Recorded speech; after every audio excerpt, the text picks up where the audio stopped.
somewhere in the 15th or 16th century. According to an old Colombian legend, the cacique, or chief of the Muisca tribe, took part in a strange religious ceremony. He was stripped completely naked, and his body was rubbed with shiny gold dust. Then, with priests and tribal leaders, he was rowed out into the middle of a lake.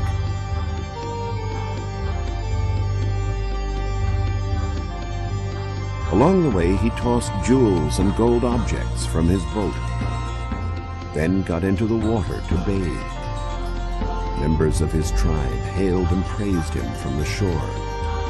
The ceremony sparked the myth of El Dorado, the legend of the Gilded Man. Hundreds of years later, stories like this created a mad rush of adventurers and soldiers of fortune, searching for this hidden land where gold was more plentiful than water. In their greed, they carried out bloody massacres and burned whole cities to the ground. Nothing would stop them in their search for the lost city of gold known as El Dorado.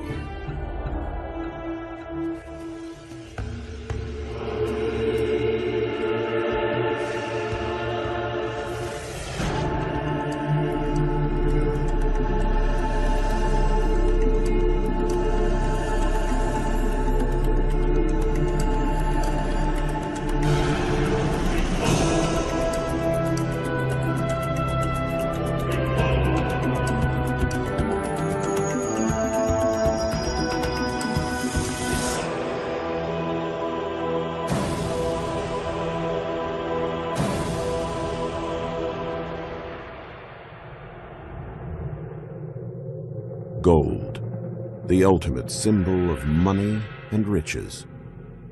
As far back as ancient Egypt, artists used the precious metal to create masterpieces for their pharaohs, like the famous burial mask of Tutankhamun.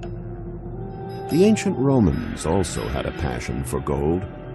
After every military conquest, their armies would bring home as much of the revered substance as they could carry.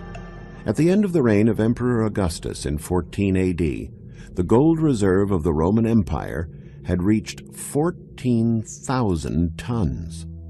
By the year 1500, this lust for gold took on a violent streak in many European nations. The Spanish sent full armies across the sea to Central and South America in search of gold and treasures. The Spanish warriors were called conquistadors, and they were ruthless in their warring tactics, most of the time taking no prisoners. Artists and writers were sometimes present on these journeys to record the tragic events. In just a few years, Spanish troops led by General Francisco Pizarro managed to wipe out entire ancient civilizations, like the Incas.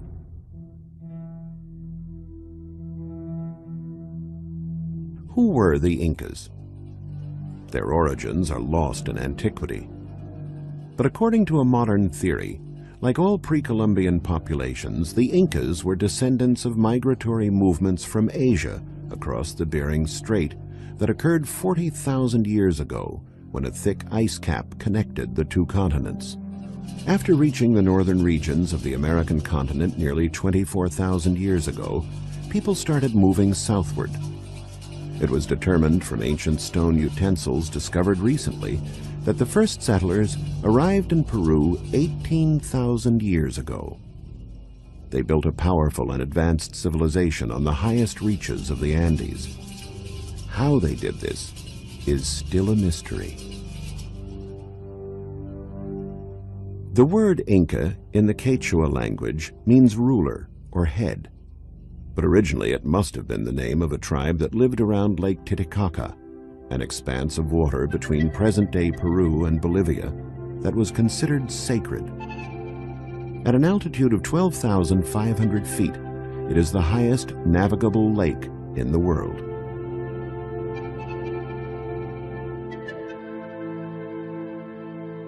The landscape is probably the same as when the conquistadors first saw it.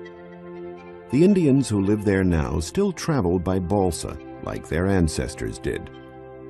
The balsa is a boat made of tortora reed, a type of cane that grows wild on the lakeshore. The boats don't last long. After about 2 years, the reed becomes so soaked that the boat is no longer controllable and is left to rot. Like their ancestors, the Indians still use tortora reed to make their houses, their beds, and almost all household objects. It seems incredible, but even the land the Indians live on was created by stacking numerous layers of reed, one upon the other, that, over the centuries, turned into floating islands. According to some archaeologists, it is from here, and villages like this one, that the Indians began to move north to found Cusco, the capital of the Inca Empire, around 1100 AD.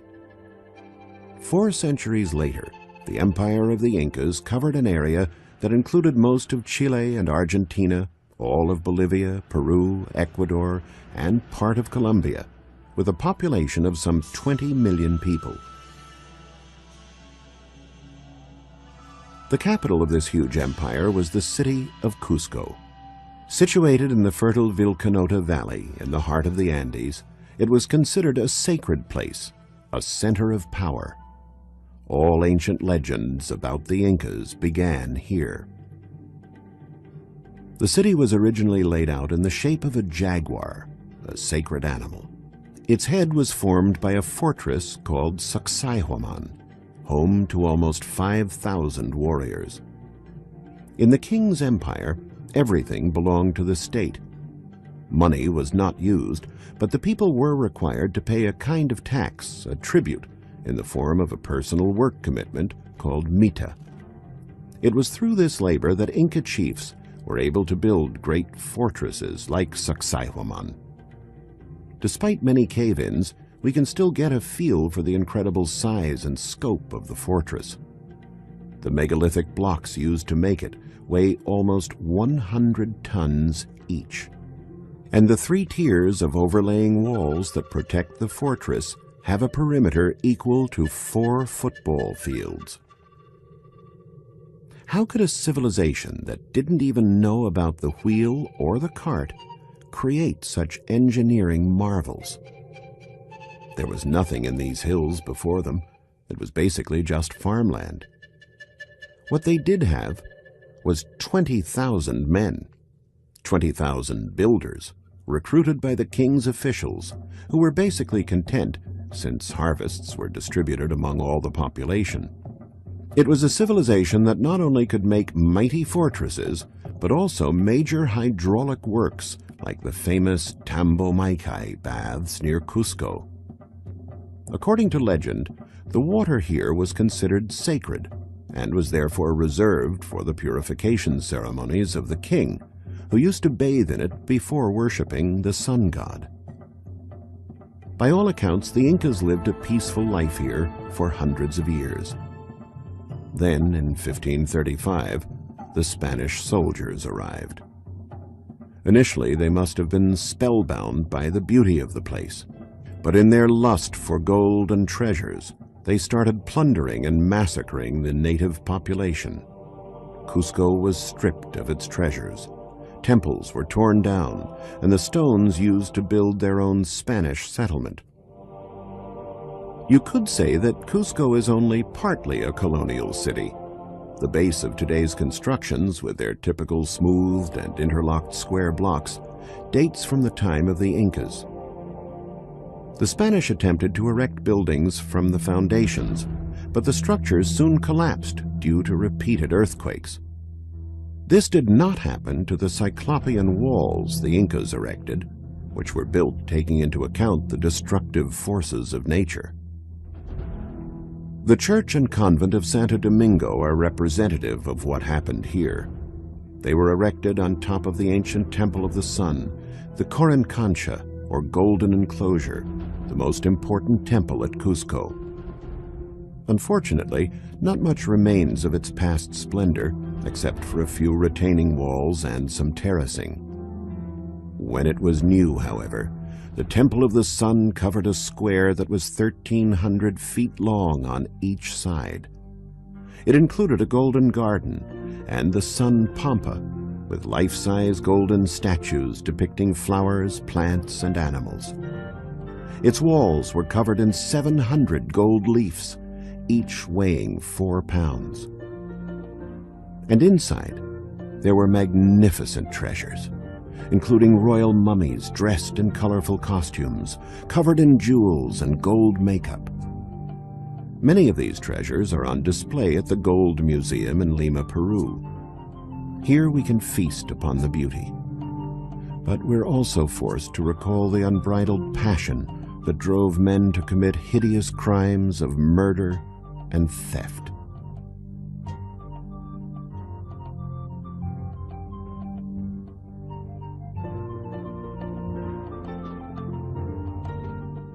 The museum contains many jewels of Inca civilization, like this ceremonial shirt made with 13,000 gold foils, and artifacts from other nations which were ruled by the Incan Empire.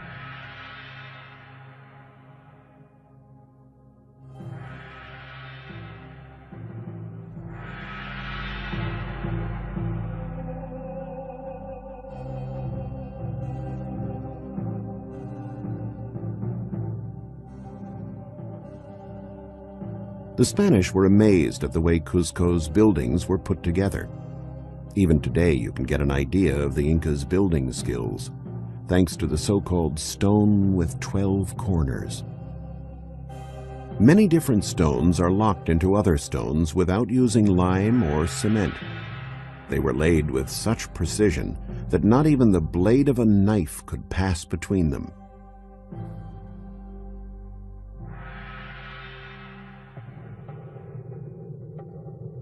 We can see how the Spanish conquistadors must have been in awe when they discovered one of the most important and sacred places in the Incan Empire, a place filled with gold statues and works of art that would make any museum proud today. But instead of preserving these beautiful artifacts, many of the most magnificent treasures of humanity were lost for all time.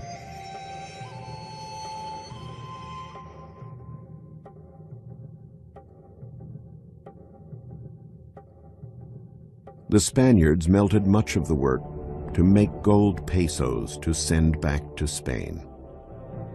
The fate was no better for the inhabitants of Cusco.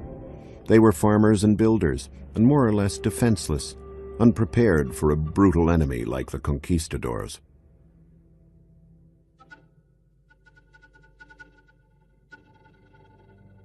They were almost all massacred, as the Spaniards tortured and brutalized them to get them to reveal where the king hid his gold. The Spanish were convinced that the Incas stashed away most of their treasures in cities hidden in the mountains. One of these cities remained unknown for centuries and was discovered only in 1911 by American historian Hiram Bingham. It was the lost city of Machu Picchu. Its discovery raised a number of questions. What role did Machu Picchu play at the time of the conquistadors? Why hadn't the Spanish found it? And was it really the last refuge of the Incas? So far, there is no definite answer to these questions. To some archaeologists, Machu Picchu was a defensive outpost that was built to prevent hostile nations from entering Cusco through the sacred valley. To others, it was a place of worship, the seat of the virgins of the sun god. A temple there is dedicated to him. The temple may also have been used as an astronomical observatory. It was as close to the sky as you could get. Today you can still see the Intihuatana, or the hitching post of the sun, a sort of sundial. It's believed that the Spaniards never reached this city. But how could they have missed such a big place? Some archaeologists believe that it was so well hidden and dates so far back that Incas living around there at the time the Spaniards arrived didn't even know about it. Machu Picchu may have already been abandoned and buried in the jungle at the time of the conquistadors.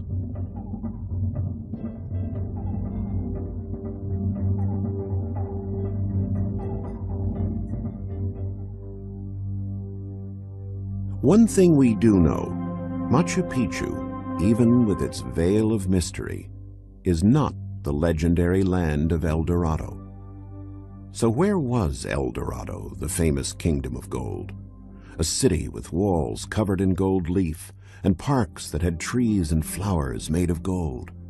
The city of every man's dream, rich beyond imagination in precious jewels and stones. Is this where the Incans fled to with their gold when the conquistadors invaded? If so, they would have had to leave the country. The myth of El Dorado is not tied to Peru. To find its true origin, we must head north to Colombia, because it is there that the legend of the Gilded Man comes from. The legend is connected with the ceremony that took place on Lake Guatavita, 30 miles east of Bogota, the modern capital of Colombia. After the Spaniards heard the story of the king, covered in gold dust and jewels, and throwing gold into the deep water, it is easy to understand why they thought the bottom of the lake might be covered with years of discarded treasures. Scholars wondered for a long time about the origin of the myth and the ceremony. And in 1954, Colombian archaeologists gave an explanation that seemed plausible. Their research showed that thousands of years ago, in a period when man already lived in the Andean Cordilleras, or mountains, a great meteorite fell from the sky. The Indians would have heard a deafening blast and seen a streaking gold mass with a trail of gold light behind it. Those who witnessed this phenomenon probably thought some powerful god had arrived on Earth. Archaeologists believe the reason the cacique, or chief of the Muisca tribe, covered himself with gold dust and took ritual baths in the sacred waters was in honor of this event. But the origin of the ceremony was not the only mystery. Where would the Muisca have gotten that much gold to dispose of in the first place?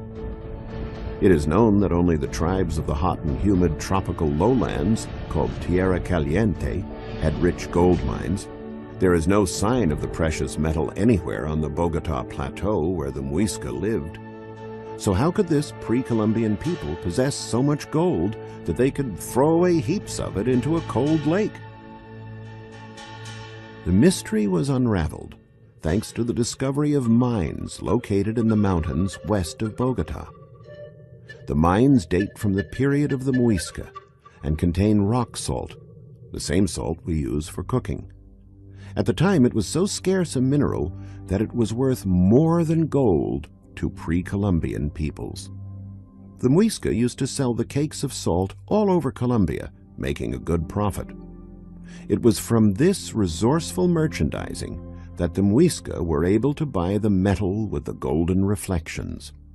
And their skillful craftsmen could then turn this wonderful substance into 1,000 marvelous shapes. We can now still admire these precious objects in an extraordinary collection at the Gold Museum in Bogota. With the opening of the museum in 1939, Colombia was able to stop the flow of national treasures across its borders and keep its artistic heritage intact. The museum features mummies and beautifully crafted gold artifacts of the Muisca, along with other tribes who knew how to work gold, like the Sinu, known for their fan-shaped pendants, the Tolima and the Quimbaya, whose craftsmen created a variety of beautiful objects, and the Kalima, who made big breastplates, tiaras, and brooches. With all this beauty, we wonder who actually wore the jewels. Was it just the leaders or warriors? Or did women also covet and wear this jewelry as they might do today? Studies of this period have shown that women never wore jewels, only priests and dignitaries. Jewelry had strong ritual and religious values. The fantastic figures evoked supernatural characters that they believed could influence life on Earth. The masks placed on the faces of the dead were meant to prolong life after death. The small, highly stylized depictions of animals, especially birds, were offered as gifts to the gods to increase the fertility of the soil and to guarantee bountiful harvests. Some of these incredible jewels are shrouded in a little mystery. Scholars believe that they have a perfectly streamlined shape that only a modern engineer who designs airplanes could conceive. How could they have been made more than 1,000 years ago? Many golden objects used by a nobleman or a priest when he was alive accompany his mummy after death. They were placed inside hypogeum tombs, which meant that they were dug under the ground. The corpse was placed in the tomb along with jewels and everyday objects to make the soul's journey to the underworld more comfortable. Many jewels were offered as gifts to the gods. One of them is considered a masterpiece. It is a raft made of gold and emerald for the Cacique of Guatavita, which was accidentally discovered in 1969 by some farmers in a cave near Bogota. The man seated on the throne is El Dorado, the gilded man, waiting to emerge into the sacred water of the lake to obtain divine powers. Also in the scene are some men who are throwing gold offerings into the lake. Most likely they are priests and dignitaries who were escorting the king. So are there treasures then buried in the waters of Lake Guatavita? The answer, unfortunately, is no. Since the time of the Spaniards, thousands of men have dived under the water trying to find the gold. Some even tried to drain the lake, but there was never enough gold found to make it worth their while. The museum also houses jewels of the Tairona, another ancient people of Colombia who have also died out. They made magnificent objects like serpent-shaped breastplates and frogs, which were considered sacred and a protector. The Tairona were one of the last pre-Columbian civilizations. They lived isolated in the Sierra Madre, a mountain range at the northernmost part of Colombia, over 16,000 feet high. It is here that stories passed down by Spanish historians about the myth of El Dorado were intertwined with legends about mysterious cities lost in the jungle, with creeks brimming with gold nuggets. One of these cities was Chayrana, now an archaeological site known as Pueblito. It was here that the Tairona Indians paved miles and miles of paths with stones to make it easier to go from one village to another. Despite these early trails, it was still not easy for the conquistadors to reach the hidden jungle cities. The tangle of plants and trees of the rainforest kept them in darkness, and it was impossible to get a sense of direction. And of course, they always ran the risk of being bitten by spiders, serpents, and poisonous frogs. What they feared most, however, was hunger. When food ran out, they ate the leather from their saddles after they had sacrificed their mules. But their hunger for riches, of finding El Dorado, kept them going. Along one of the paths leading to Pueblito, there are huge boulders on which unique depictions have been etched. Modern archaeologists believe that this was a ritual area where sacrifices were made in honor of the sun god, the figure depicted on the boulder.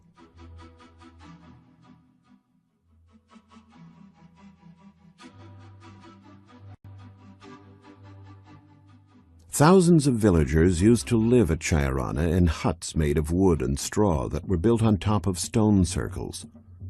A system of canals allowed water to flow away from the huts and out of the village and prevented the risk of flooding. This is believed to be one of the creeks depicted in stories and paintings. The golden reflections are not caused by the presence of gold, however, but by mica, a mineral with similar reflecting characteristics. Ironically, the natives dubbed it Spanish gold. These are the heirs of the Tairona people who used to live in this city in ancient times. They belong to a tribe called the Kogi. The Kogi keep certain customs and traditions alive that were conceived by their ancestors. The Tairona had a fear of the Spanish, who arrived suddenly, leaving behind only death and destruction. To avoid being surprised, the Tairona laid smooth stones along the access paths to the village in such a way that they made a sound when men and mules passed. After more than 500 years, these stones still do what they were originally intended to do. Unfortunately, that signal was not enough to save the Tairona from the fate of all pre-Columbian peoples, for whom the myth of El Dorado only caused indescribable suffering. The search for El Dorado was devastating for the indigenous native populations trying to advance their cultures. It was more than unfortunate that they fell victim to men driven by a savage lust for wealth. Although El Dorado has never been found, the search goes on today. The gold objects and jewels that have survived these ancient civilizations still inspire modern-day Indiana Jones types to hack their way through the jungles of South America in search of this lost city of men's dreams. El Dorado, the legend, continues.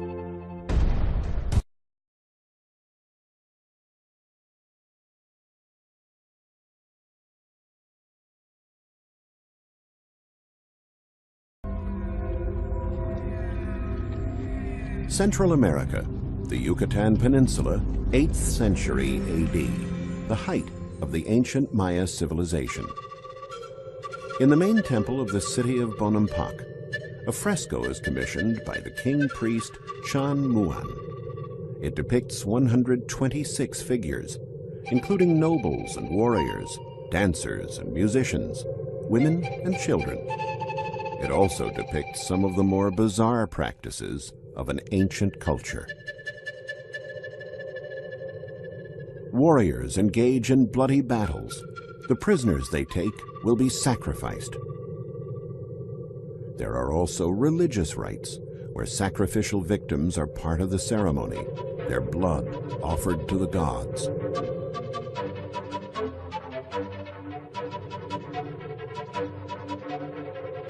The Bonampak murals go beyond the purely artistic. How could a culture, considered so advanced for its time, engage in such barbaric rituals? And how many cities were there like this one, where these practices were commonplace? Come with us as we search for lost cities and examine the paradoxical world of the Maya.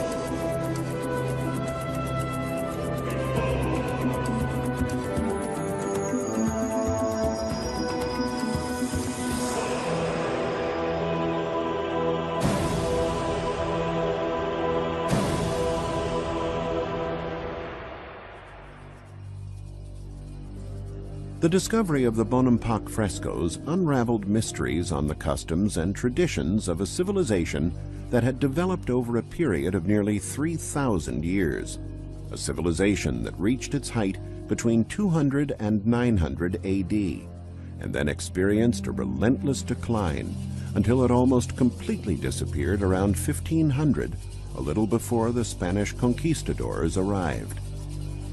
The cities were abandoned and slowly swallowed up by the jungle. Yet the people who once lived in them had not disappeared. They merely scattered throughout the region now known as the Yucatan Peninsula in present-day Mexico, where the ancient traditions of the Maya are still present. Archaeologist John Lloyd Stephens wrote these words in his diary on May 11, 1840, about his expedition to Mexico.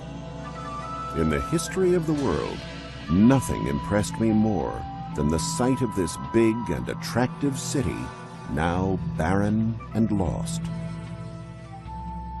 Stephens had set off many months earlier on the tracks of stories about cities hidden in the wild tropical jungle and a people who had mysteriously disappeared.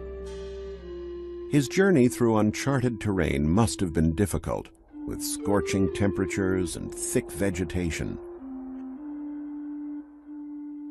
And though on previous trips he had examined Egyptian pyramids, ancient monuments in Italy, and Greek temples in Athens, it was here in the jungles of Central America that he was overwhelmed by an intense feeling of astonishment.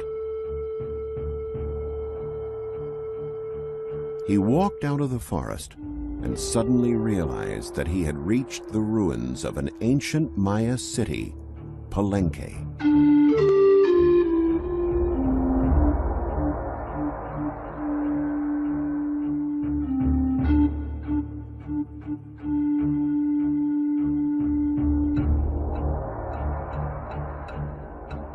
Stevens and an architect, Frederick Catherwood, who painted watercolors of the area, were breathless when they saw the city's sacred grounds. It was clear that only men with ingenious minds could have planned this city, and that expert hands had built it. It was also clear that a whole new era of scholarship on an unexplored civilization would now present itself. Gods and goddesses, rulers and heroes, an entire account of hidden Maya culture and mythic history.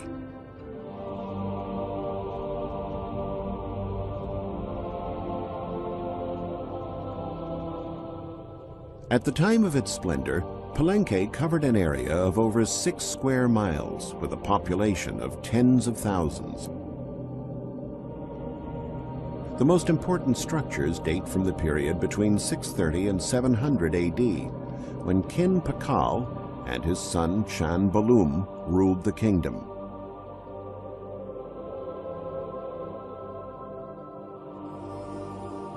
The palace, the home of the royal family, was erected in the city center on a 33-foot-high platform. The palace in reality was just a group of various buildings built one against the other, but in its own way, it was an architectural masterpiece, with cellars, chambers, and rooms with rather low ceilings arranged around a courtyard.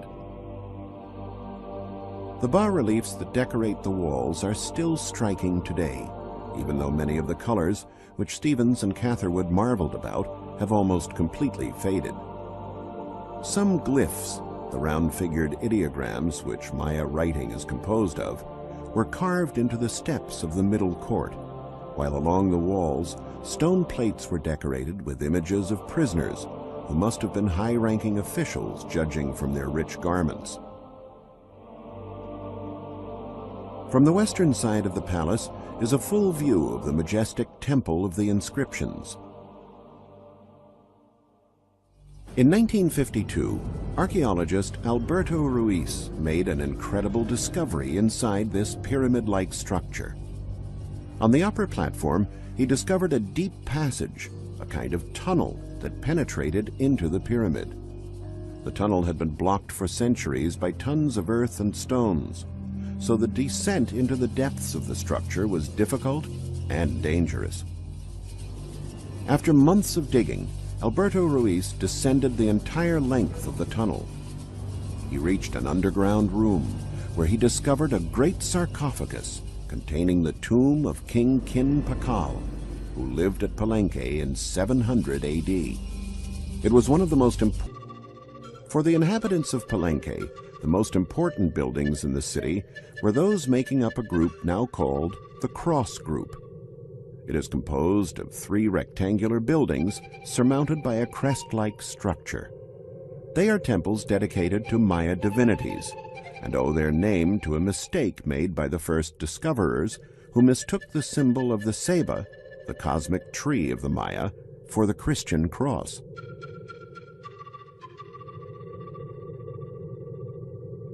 At the height of its splendor, this grand architecture in the middle of a dense jungle must have been a truly impressive sight.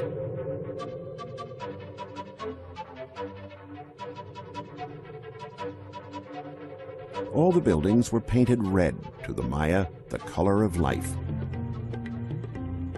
The main temple was decorated with stuccos portraying King Pakal together with the god Kappa, protector of the ruling class.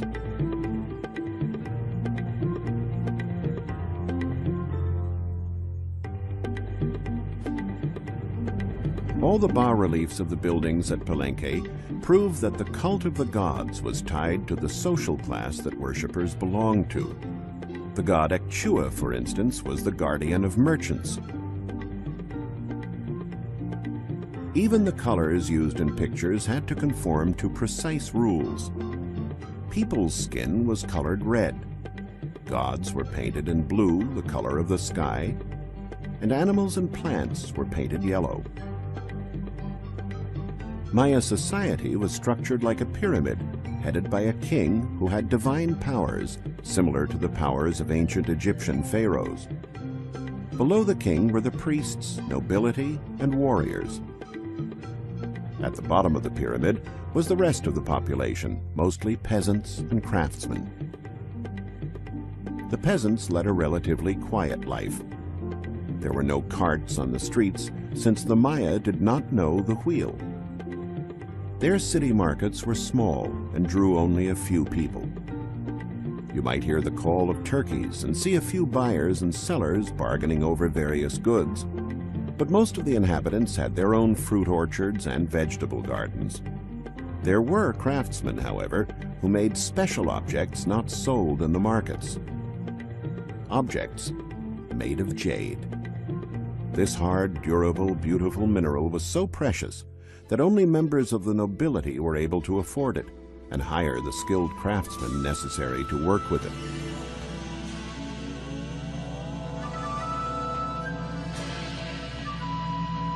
Jade objects would have been traded in one of the richest cities of the Yucatan, Chichen Itza.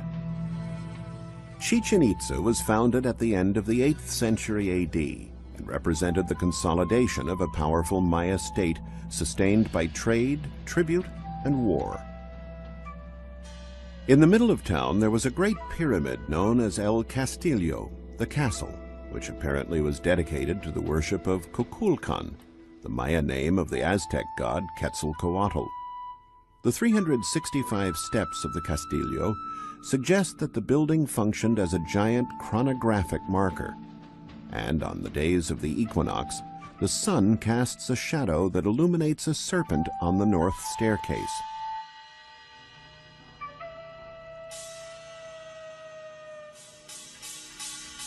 Not surprisingly, Kukulkan's symbol was a feathered serpent. At the top, the Maya had erected a vaulted temple decorated with bas-reliefs depicting warriors. Only priests were entitled to officiate at ceremonies and appear in front of the population from the height where the temples were erected. The Temple of the Warriors served a different role, however, for it was here that the Maya engaged in sacrificial rites. In the early years of the first millennium, the Maya were thought of as peaceful timekeepers and skywatchers.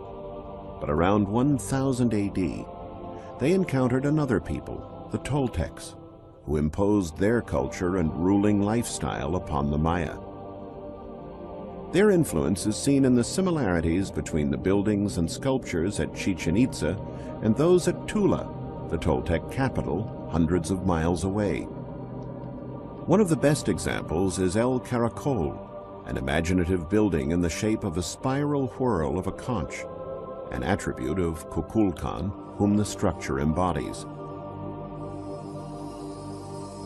Kukulkan was identified with the planet Venus, and from tiny upper-story windows in this structure, one could observe this mythical planet. The Maya were familiar with the positions of the stars and studied their movements.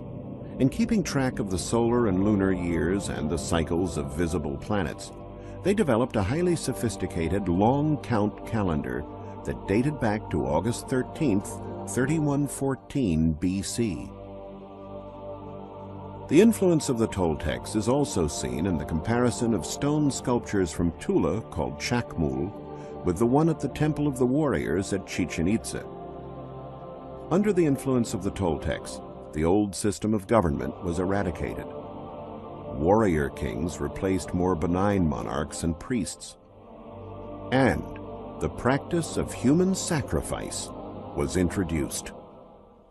An example of this is seen in the Chacmul at the top of the stairway of the Temple of the Warriors, A reclining statue is faced toward El Castillo, holding a bowl in his hand.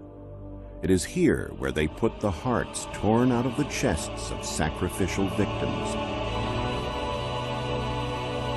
Sports and ball playing were part of daily life at Chichen Itza, except there was a lot more riding on the outcomes than prizes or trophies.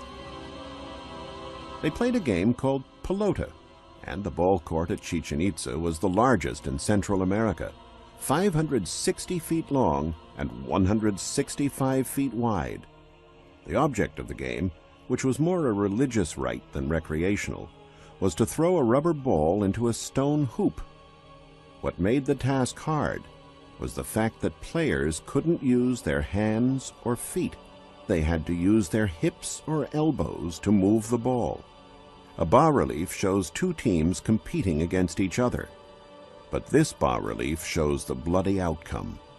A player who was defeated is being decapitated, the fate of players from the losing side. A long platform bears depictions of skulls, presumably the skulls of the losers. But according to some scholars, winners as well might have been beheaded. It was considered an honor, having won, to go to a heaven of warriors. The practice of human sacrifice was described by Bishop Diego de Landa, a Spaniard who lived in the 16th century. He himself was guilty of committing a number of crimes while attempting to convert the inhabitants to Christianity. Among these, the so-called auto da fe, or public burning of money, in which all written documents from this classical period of the Maya were destroyed by fire. The Maya were the first people of the New World to keep historical records, with a written history that begins in 50 BC. But today, only 4 of thousands of books written in hieroglyphs still exist, one of which is the so-called Dresden Codex. Maya books were made of fig tree bark folded like an accordion. Although everyone could learn how to write, only priests were allowed to compile books and read sacred scriptures. The greatest difficulty in deciphering Maya writing lies in interpreting the glyphs, since they are based on a system that combines ideograph and phonetic elements. It's a complicated system that was finally unraveled by Russian epigraphist Yuri Norosev, who wrote the first Mayan grammar that was published in 1950.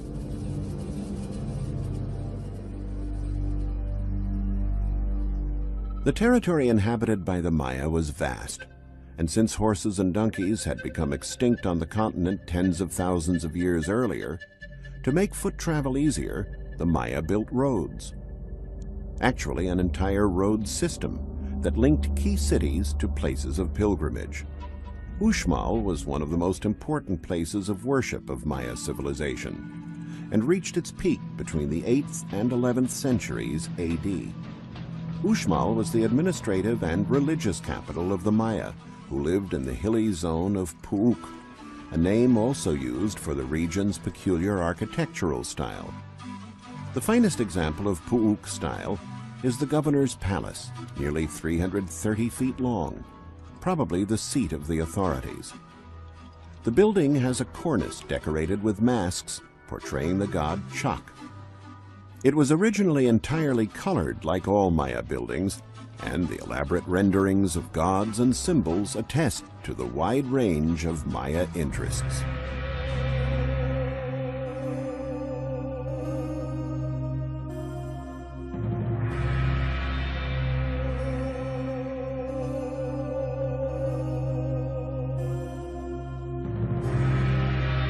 However, the most majestic monument at Uxmal was the Pyramid, or Temple of the Magician.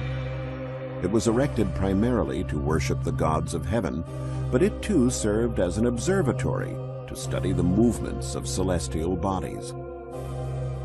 Like the governor's palace, the pyramid was decorated with representations of the mask of the god Chak. This sculpture, portraying the tattooed face of a priest coming out of a serpent's mouth, was discovered inside the pyramid.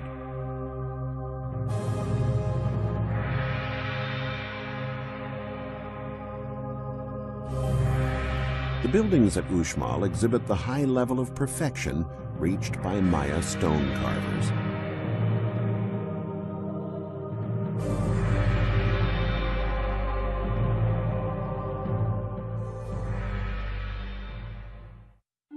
Not all Maya settlements were situated in the middle of the jungle. Fortified cities were also erected by the sea to make the coast safer. One of these places, built by the Caribbean Sea, was Tulum.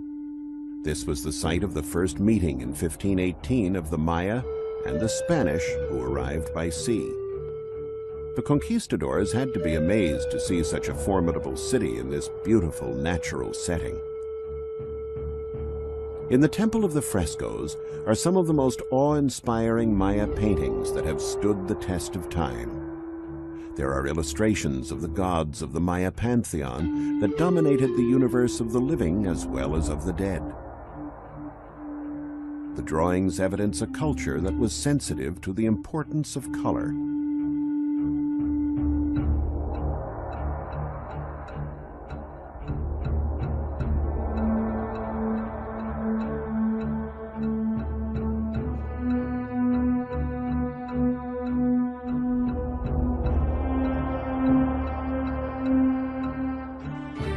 When Captain Juan de Grijalva landed for the first time on the shore of Tulum, he thought it looked as big as Seville in his native Spain. He would have seen buildings painted in vermilion red, light blue, white, and bright green. Unfortunately, only a few traces of these colors remain today. The castle, or El Castillo of Tulum, is certainly the most important monument of this city. It was partly destroyed in the early 20th century and was restored based upon the illustration Catherwood made of it when he arrived in Tulum. No one was sure of the function of El Castillo until Michael Kramer, an archaeologist of the National Geographic Society, reached the conclusion that it was a lighthouse used for navigation. In fact, not very far from Tulum is the island of Cozumel, which in Mayan language means place of the swallows. In ancient times, there were many vessels that sailed back and forth between the island and the mainland. The sailors of these boats probably relied on the help of lighthouses like the one at Tulum to get their bearings.